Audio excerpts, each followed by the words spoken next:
Hello, Pennsylvania. Thank you. Thank you very much. Thank you. That's a nice crowd. Thank you. Thank you very much. Thank you. Well, what a wonderful crowd. Love you back.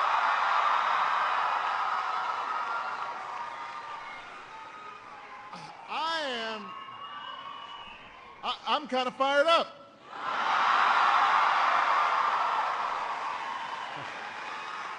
I'm kind of fired up.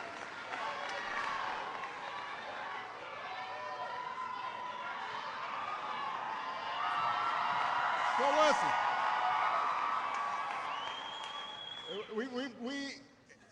this is just an extraordinary crowd, but I love you back. There's some people I want to point out who are here, who've just been doing great work. First of all, give Leslie a great round of applause for her wonderful introduction.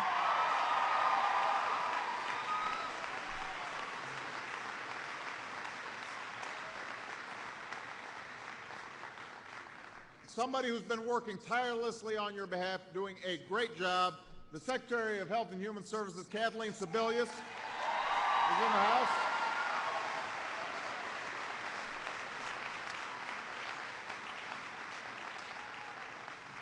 One of the finest governors in the country, Ed Randell, is in the house.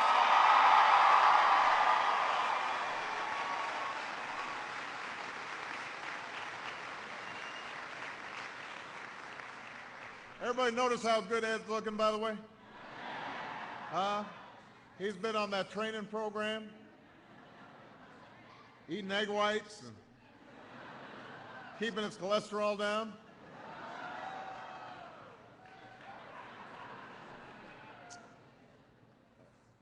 Your senior senator, who's just been doing outstanding work in the Senate, Harlan Specter's in the House.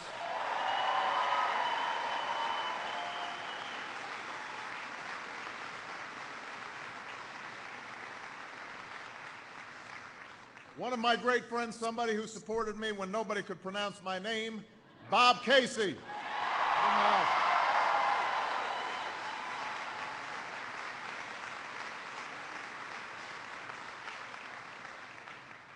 Your congressman, the person who gave me confidence that I could win even though nobody could pronounce my name, Shaka Fatah, is in the House.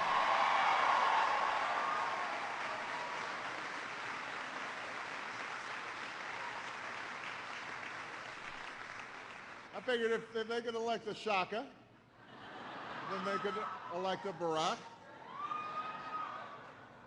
A couple other outstanding members of Congress.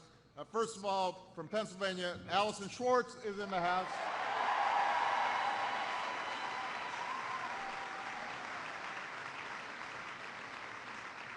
Somebody who rendered outstanding service to our nation before he was in Congress, Joe Sestak, is in the House.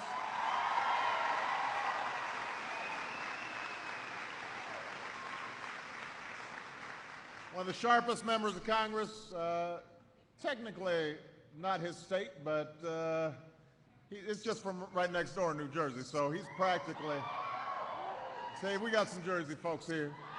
Rob Andrews in the House.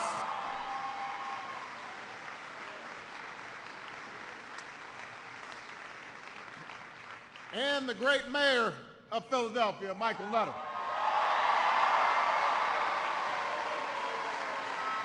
I'm a little warm here, so. All right.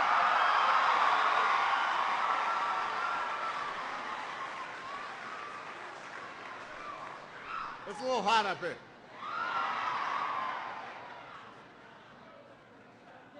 And to Arcadia University, faculty and staff.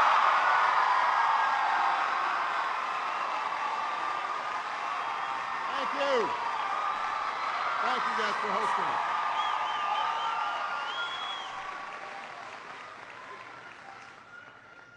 I was asking about that castle on the way in, by the way. I thought the White House was pretty nice, but that castle, that's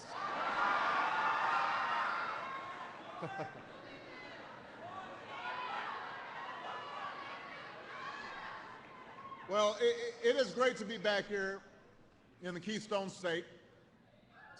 It's even better to be out of Washington, D.C.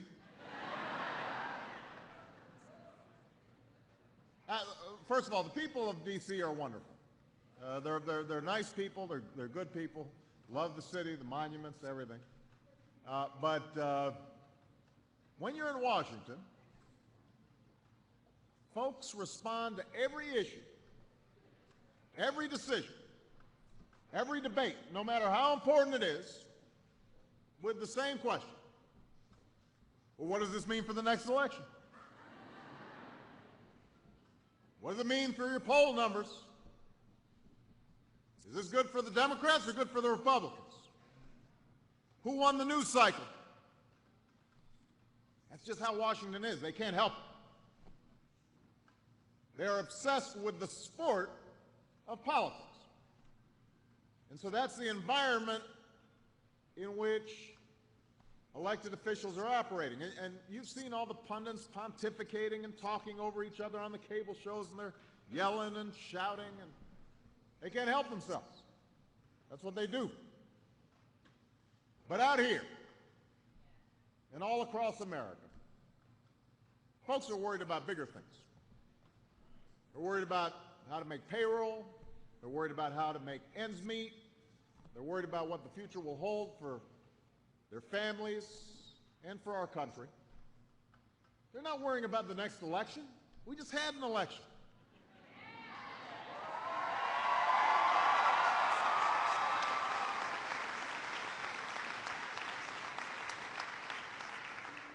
They're worried about the next paycheck or the next tuition payment that's due.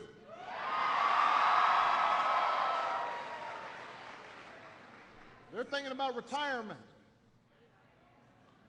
You want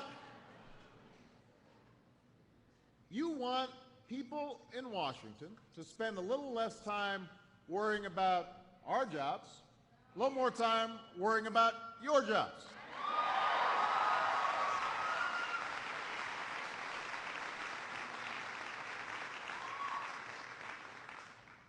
Despite all the challenges we face, 2 wars, the aftermath of a terrible recession, I want to tell everybody here today, I am absolutely confident that America will prevail, that we will shape our destiny as past generations have done. That's who we are. We don't give up. We don't quit. Sometimes we take our lumps, but we just keep on going. That's who we are. But that only happens when we're meeting our challenges squarely and honestly. And I have to tell you, that's why we are fighting so hard to deal with the health care crisis in this country. Health care costs that are growing every single day. I want to spend some time talking about this. The price of health care is one of the most punishing costs for families and for businesses and for our government.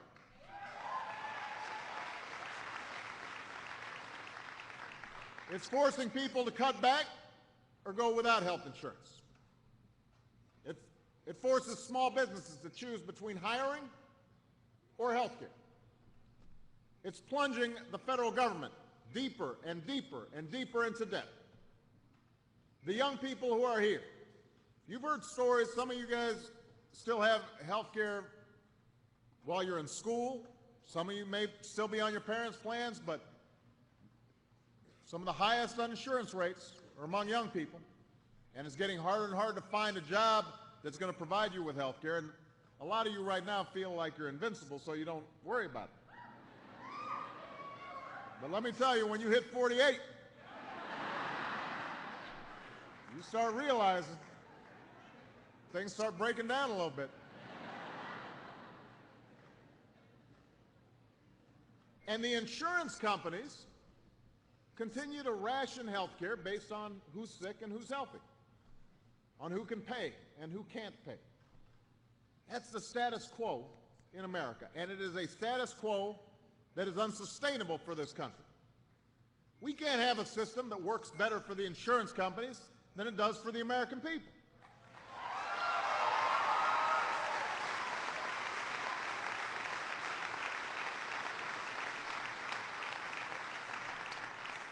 We need to give families and businesses more control over their own health insurance, and that's why we need to pass health care reform. Not next year, not 5 years from now, not 10 years from now, but now.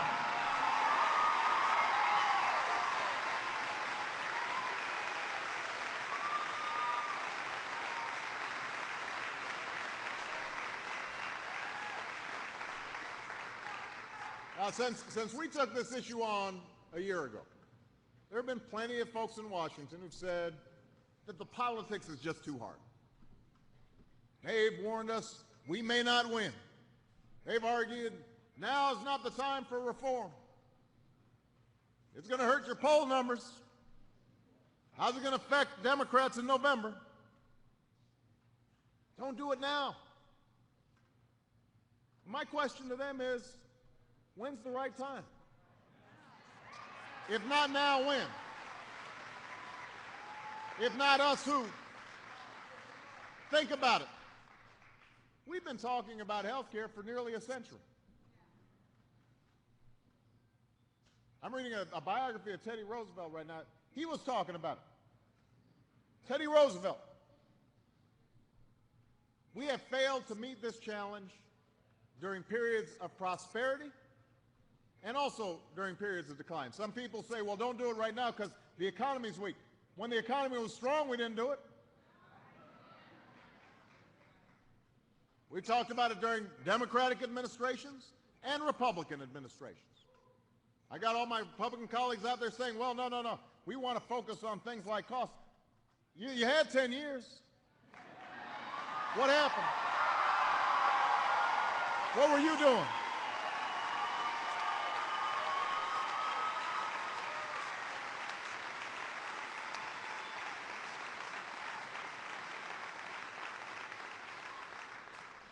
Every year, the problem gets worse. Every year, insurance companies deny more people coverage because they've got pre-existing conditions. Every year, they drop more people's coverage when they get sick, right when they need it most. Every year, they raise premiums higher and higher and higher. Just last month, Anthem Blue Cross in California tried to jack up rates by nearly 40%. 40%. Anybody's paycheck gone up 40%?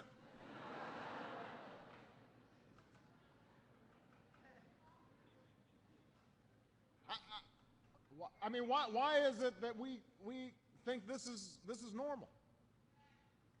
In my home state of Illinois, rates are going up by as much as 60%. You just heard Leslie, who was hit with more than 100% increase.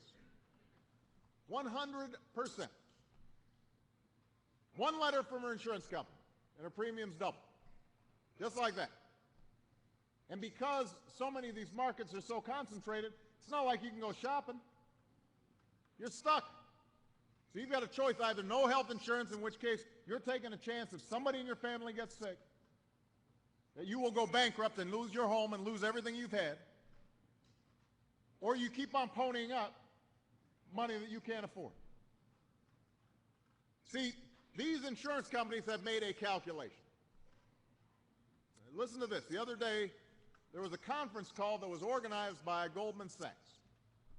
You know Goldman Sachs. You've been hearing about that. All right. So they organized a conference call in which an insurance broker was telling Wall Street investors how he expected things to be playing out over the next several years. And this broker said that insurance companies know they will lose customers if they keep on raising premiums. But because there's so little competition in the insurance industry, they're okay with people being priced out of the insurance market because, first of all, a lot of folks are going to be stuck, and even if some people drop out, they'll still make more money by raising premiums on customers that they keep. And they will keep on doing this for as long as they can get away with it.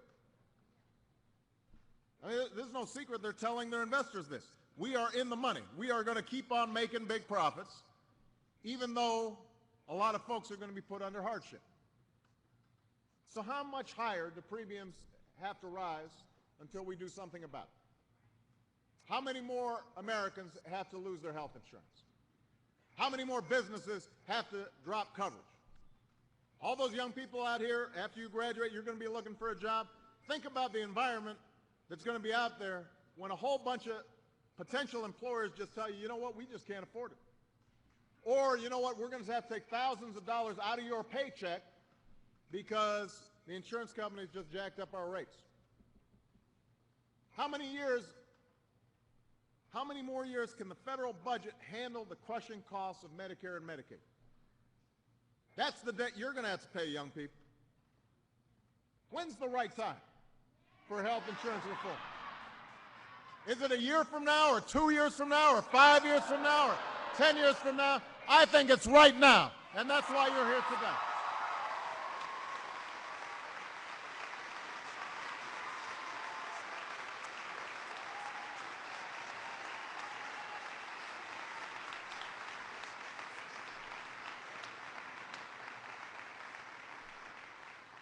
Now, Leslie is a single mom, just like my mom was a single mom, trying to put her daughter through college. She knows that the time for reform is now. Natoma Canfield, self-employed cancer survivor from Ohio, she wrote us a letter.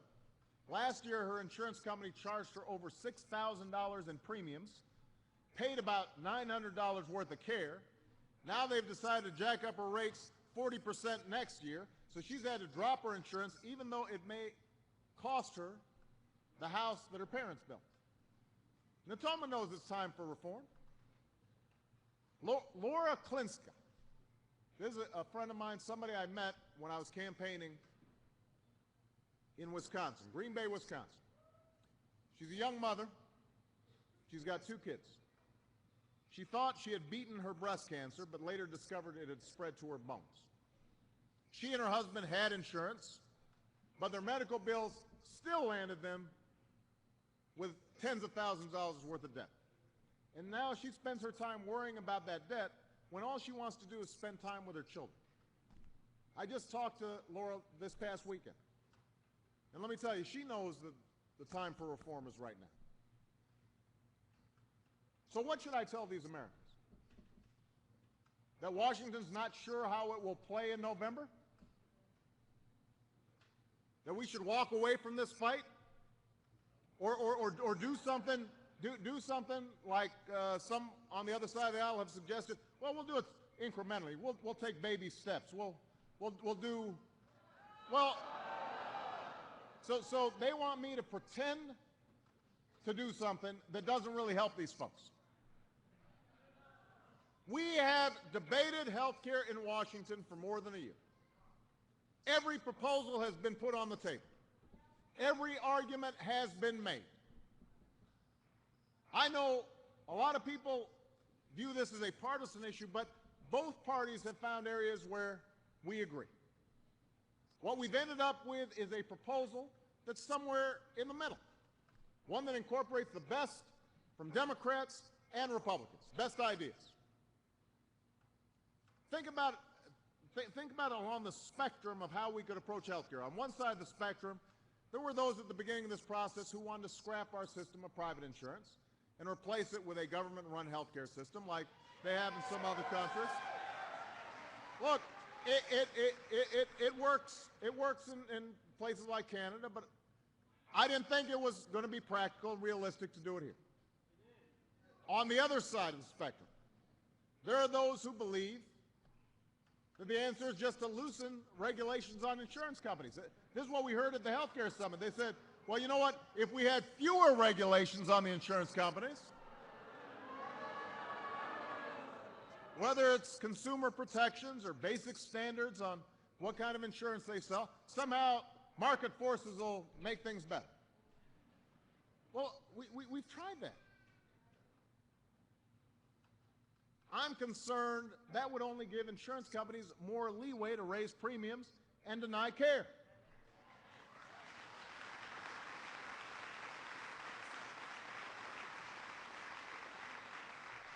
So the bottom line is, I don't believe we should give government or insurance companies more control over health care in America. I believe it's time to give you, the American people, more control over your own health insurance.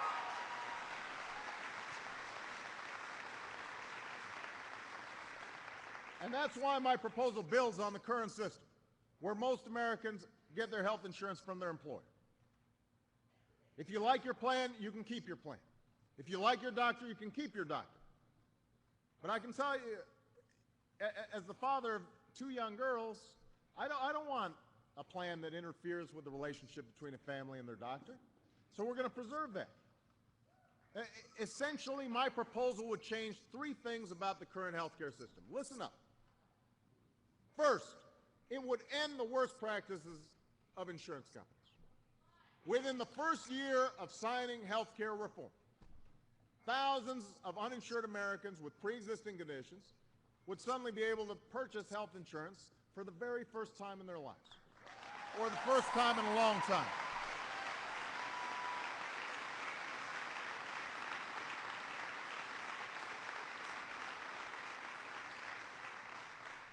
This year, insurance companies will be banned forever from denying coverage to children with pre-existing conditions.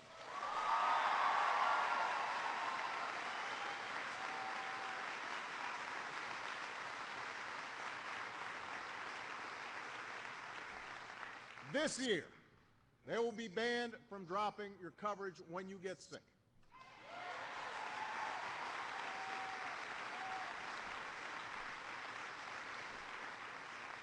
And they will no longer be able to arbitrarily and massively hike your premiums, just like they did to Leslie or Natoma or millions of other Americans. Those practices will end.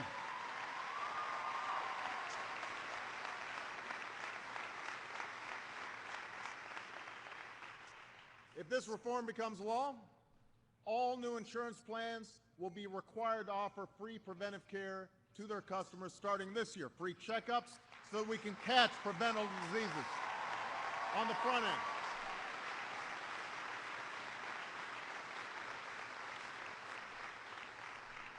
Starting this year, there will be no more lifetime restrictive annual limits on the amount of care that you can receive from your insurance companies. There's a lot of fine print in there that can end up costing people hundreds of thousands of dollars because they hit a limit. If you're a young adult, which many of you are, you'll be able to stay on your parents' insurance policy until you're 26 years old.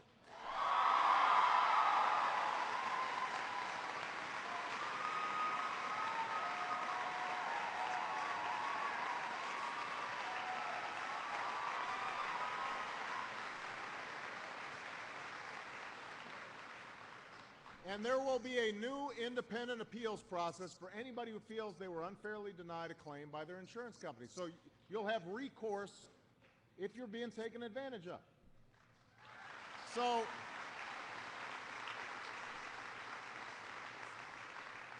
that's the first thing that would change, and it would change fast.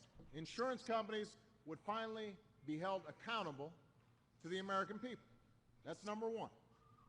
Number two, second thing that would change about the current system is this. For the first time in their lives, or oftentimes in a very long time, uninsured individuals and small business owners will have the same kind of choice of private health insurance that members of Congress get for themselves.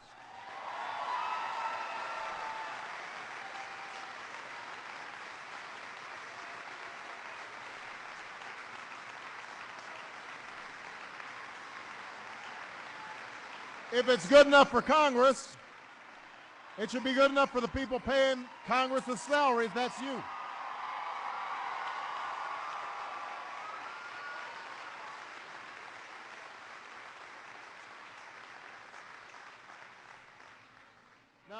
Now the idea is very simple here, and it's one.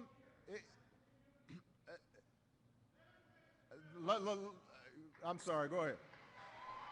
The, let me explain how this would work, because it's an idea that a lot of Republicans have embraced in the past. What my proposal says is that if you aren't part of a big group, if you don't work for a big company, you can be part of a pool which gives you bargaining power over insurance companies. It's very straightforward. Suddenly, just like the federal employees, there are millions of them, so they can drive a harder bargain with insurance companies. You, as an individual or a small business owner, could be part of this pool, which would give you more negotiating power with the insurance companies for lower rates and a better deal. All right? Now,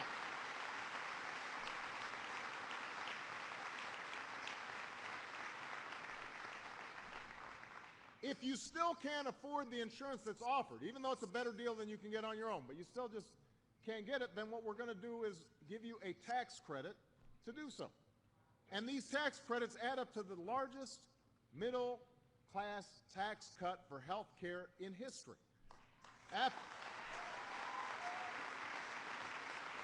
Because the wealthiest among us, they can already afford to buy the best insurance there is. The least well-off are already covered through Medicaid. It's the middle class that gets squeezed. That's who we need to help with these tax credits. That's what we intend to do.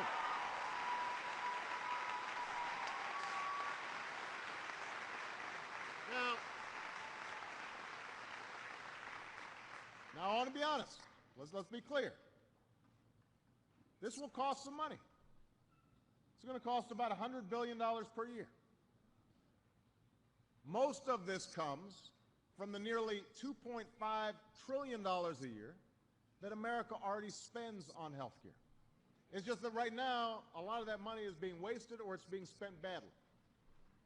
So with this plan, we're going to make sure that the dollars we spend go to making insurance more affordable and more secure. So I'll give you an example. We're going to eliminate wasteful taxpayer subsidies that currently go to insurance and pharmaceutical companies.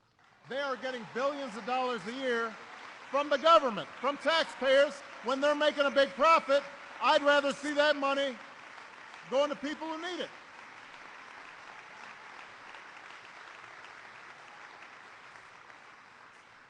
We'll set a new fee on insurance companies that stand to gain as millions of Americans are able to buy insurance. They're going to have 30 million new customers. There's nothing wrong with them paying a little bit of the freight. And we'll make sure that the wealthiest Americans pay their fair share of Medicare, just like everybody else does. So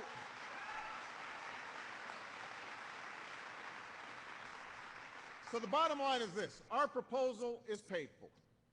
All the new money generated in this plan goes back to small business owners and individuals in the middle class who right now are having trouble getting insurance. It would lower prescription drug prices for seniors. It would help train new doctors and nurses to provide care for American families and physician's assistants and therapists. I know they've got great programs here at Arcadia.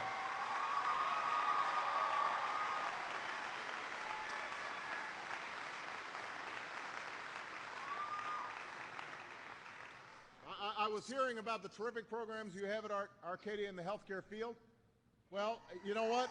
We're going to need more healthcare professionals of the sorts that are being trained here, and we want to help you get that training.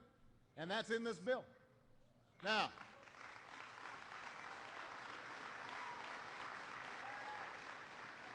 so I've mentioned two things now: insurance reform and making sure the people who don't have health insurance are able to get it. Finally, my proposal would bring down the cost of health care for millions, families, businesses, and the federal government.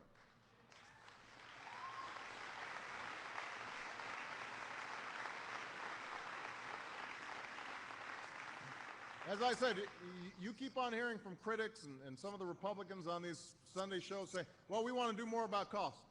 We have now incorporated almost every single serious idea from across the political spectrum about how to contain the rising cost of health care. Ideas that go after waste and abuse in our system, including in programs like Medicare. But we do this while protecting Medicare benefits and we extend the financial stability of the program by nearly a decade. Our cost-cutting measures mirror most of the proposals in the current Senate bill, which reduces most people's premiums and brings down our deficit by up to $1 trillion over the next decade because we're spending our health care dollars more wisely. Those aren't my numbers.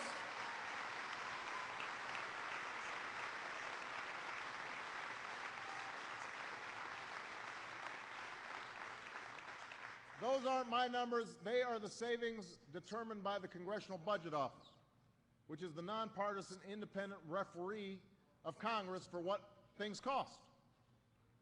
So that's our proposal. Insurance reform, making sure that you can have choices in the marketplace for health insurance and making it affordable for people, and reducing costs.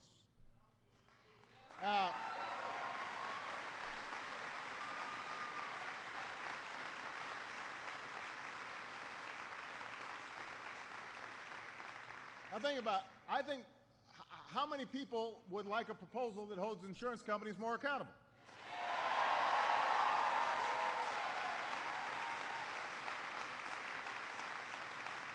How many people would like to give Americans the same insurance choices that members of Congress get?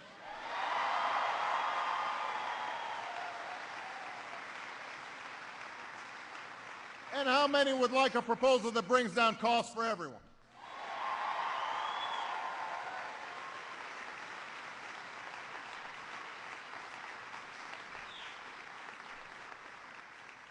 That's our proposal, and it is paid for, and it's a proposal whose time has come. So the United States Congress owes the American people a final up or down vote on health care.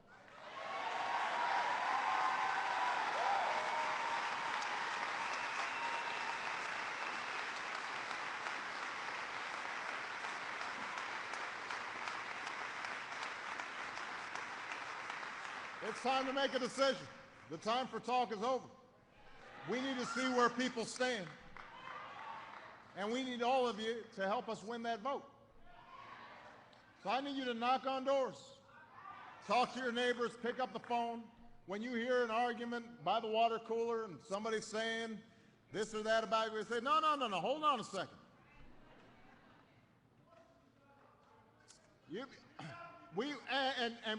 We need you to make your voices heard all the way in Washington, D.C. They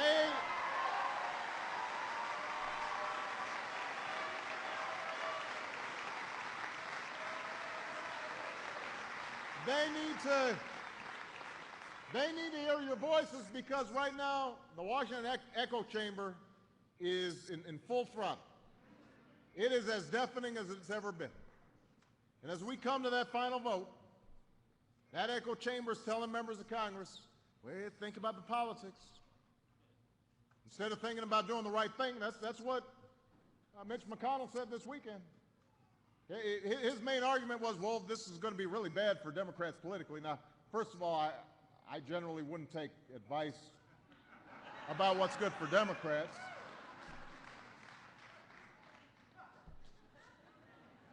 But setting aside that, that's not the issue here. The issue here is not the politics of it. But that's what members of Congress are hearing right now on the cable shows and in the sort of the gossip in Washington. It's telling Congress comprehensive reforms failed before. Remember what happened to Clinton. It may just be too politically hard. Yes, it's hard. It is hard. That's because health care is complicated. Health care is a hard issue. It's easily misrepresented. It's easily misunderstood. So it's hard for some members of Congress to make this vote. There's no doubt about that. But you know what else is hard? What Leslie and her family are going through, that's hard.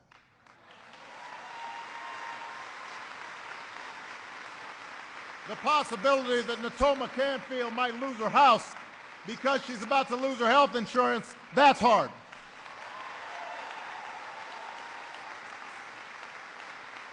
Laura Klinska up in Green Bay having to worry about her cancer and her debt at the same time. Trying to explain that to her kids, that's hard.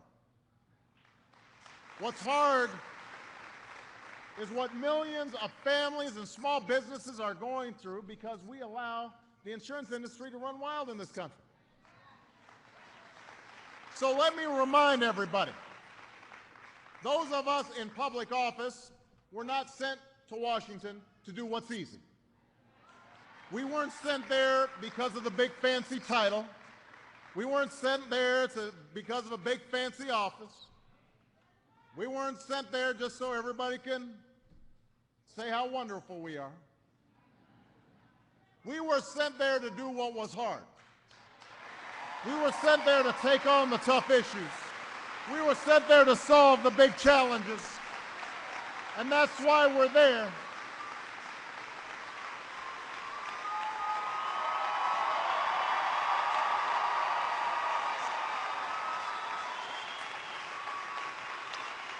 And at this moment, we are being called upon to fulfill our duty to the citizens of this nation and to future generations. So I'll be honest with you. I don't know how passing health care will play politically, but I do know that it's the right thing to do. It's right for our families. It's right for our businesses. It's right for the United States of America.